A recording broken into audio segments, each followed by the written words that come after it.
வணக்கம் நேர்களே, ஐரோப்பிய செய்திகளின் இரவு நேர செய்திகள். முதலில் தலைப்புச் செய்திகள். ரஷ்யா குறித்த அச்சம், ஜெர்மனியர்களிடையே அதிகரித்து வரும் கவலை. ஐரோப்பாவின் மிகப்பெரிய ராணுவம், போலந்தின் வியூகம் மற்றும் புதிய சவால்கள். காலநிலை மாற்றத்தின் இதயம், கிரீன்லாந்து ஏன் உலகிற்கு மிக முக்கியமானது? புதிய ஐரோப்பிய ஒன்றிய விதி 2027 முதல் ரொக்கப்பண பரிமாற்றங்களுக்கு கடும் கட்டுப்பாடு. ராணுவத்தில் கட்டாய சேர்க்கை, பிரிட்டனுக்கு நிபுணர்கள் விடுத்துள்ள போர் எச்சரிக்கை. அமைதிக்கான வழி, டொன்பாஸிலிருந்து உக்ரைன் வெளியேற வேண்டும் என ரஷ்யா நிபந்தனை.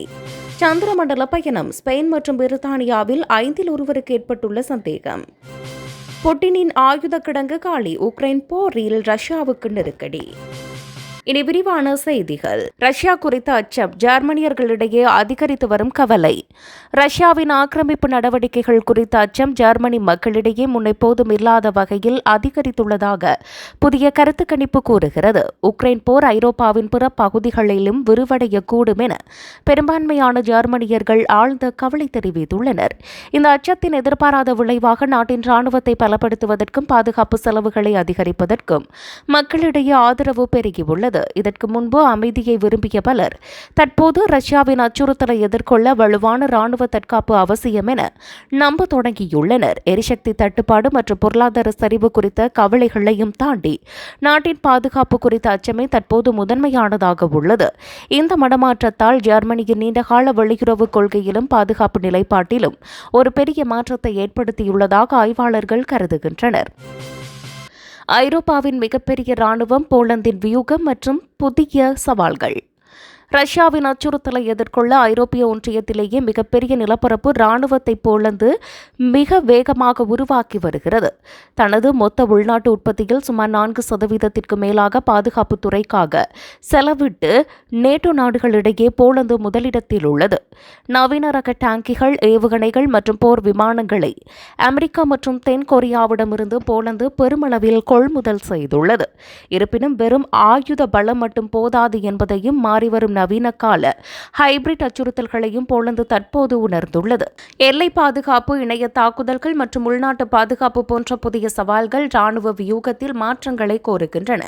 பலமான ராணுவத்தை கட்டமைப்பதாலும் தொழில்நுட்ப ரீதியான ஊடுருவல்கள் மற்றும் மறைமுக தாக்குதல்களை சமாளிப்பதே போலந்தின் தற்போதைய முக்கிய இலக்காகும். காலநிலை மாற்றத்தின் இதயம், கிரீன்லாந்து ஏன் உலகிற்கு மிக முக்கியமானது?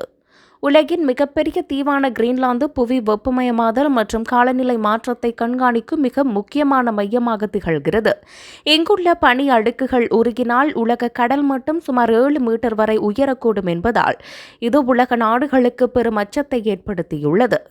கிரீன்லாந்தின் பனிக்கட்டுகளுக்கு அடியில் புதைந்துள்ள பழைய பனி மாதிரிகள் பல லட்சம் ஆண்டுகால புவியன் காலநிலை வரலாற்றை அறிய உதவுகின்றன. ஆர்டிக் பகுதியில் மற்ற இடங்களை விட மிக வேகமாக பனி உருகுவது உலகளாவிய கடல் நீரோட்டங்களிலும் வானிலை மாற்றங்களிலும் பெரிய தாக்கத்தை ஏற்படுத்துகிறது. இந்த பனி உருகுதல் ஒரு குறிப்பிட்ட நிலையை தாண்டினால் அதை மீண்டும் பழைய நிலைக்கு கொண்டுவர முடியாது என விஞ்ஞானிகள் எச்சரித்துள்ளனர். இதனால் எதிர்கால உலக காலநிலையை துல்லியமாக கணிக்கவும் பேரழிவை தவிர்க்கவும் கிரீன்லாந்தில் நடக்கும் ஆய்வுகள் இன்றியமையாதவை.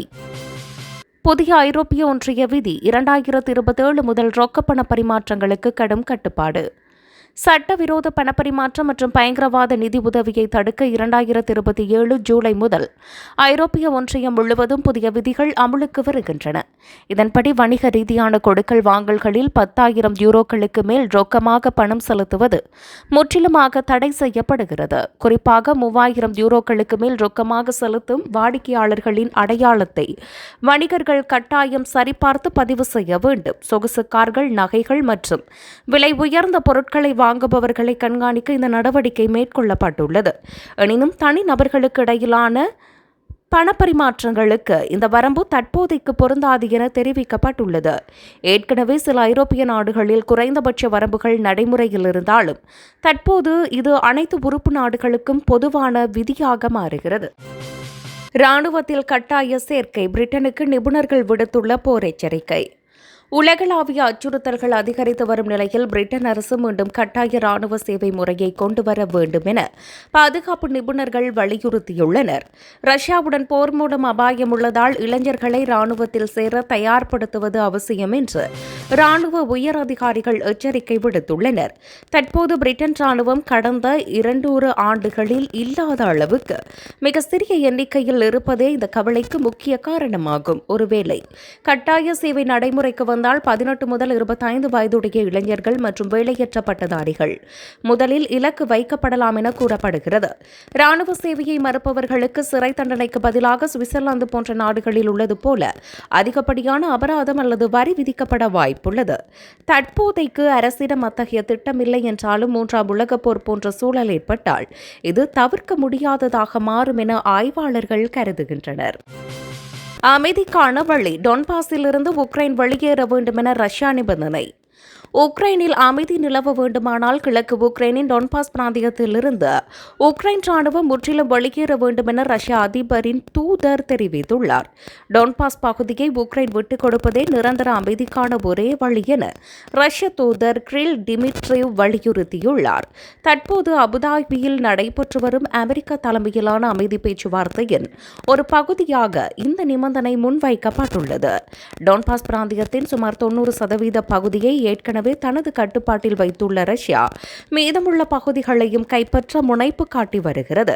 எனினும் தனது சொந்த நிலப்பகுதியை ரஷ்யாவுக்கு விட்டுக் கொடுக்க உக்ரைன் அதிபர் செலன்ஸ்கி மறுப்பு தெரிவித்து வருகிறார்.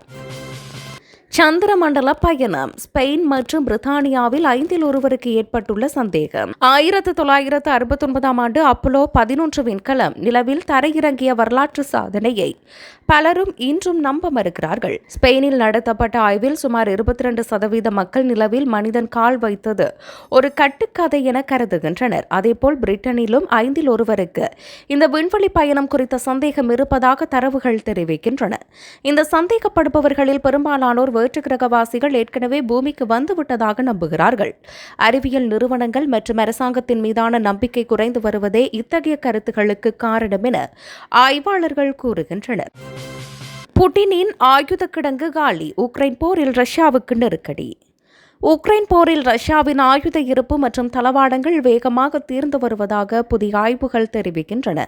சோவியத் காலத்து பழைய டேங்கிகள் மற்றும் கவச வாகனங்களை சீரமைத்தே ரஷ்யா தற்போது போரில் பயன்படுத்தி வருகிறது. தற்போதைய இழப்பு விகிதங்களின்படி பார்த்தால் 2026ஆம் ஆண்டின் இறுதியில் ரஷ்யாவின் பழைய ராணுவ தளவாட இருப்பு முற்றிலும் காலியாகும் சூழல் உள்ளது. நவீன ஆயுதங்களை உற்பத்தி செய்யும் ரஷ்யாவின் திறன் அதன் இழப்புகளை ஈடுகட்டும் அளவுக்கு வேகமாக இல்லை என தெரிய வந்துள்ளது. பொருளாதார தடைகள் மற்றும் போருக்கான அதிகப்படியான செலவுகள் ரஷ்யாவின் ராணுவ உற்பத்தி துறையை வெகுவாக பாதித்துள்ளன. இதனால் நீண்ட காலத்துக்கு போரை தொடர்வதில் அதிபர் புட்டினுக்கு பெரும் சவால்கள் ஏற்படும் என்று ராணுவ வல்லுநர்கள் எச்சரித்துள்ளனர்.